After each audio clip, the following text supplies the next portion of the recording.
అరుంధతి 80 ఏళ్లుగా ఈ సమాధిలో పగ తీరని పిశాచినై కసితో రగిలిపోతున్నాను. వదల బొమ్మాలి, వదల.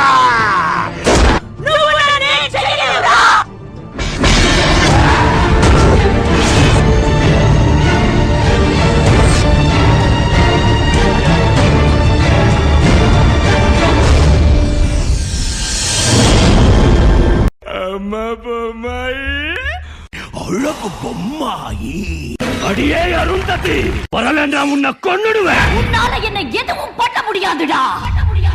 நல்ல ஞாபகம் இருக்கட்டும், இது ஏன் சமஸ்தானம். ஜக்கம்மா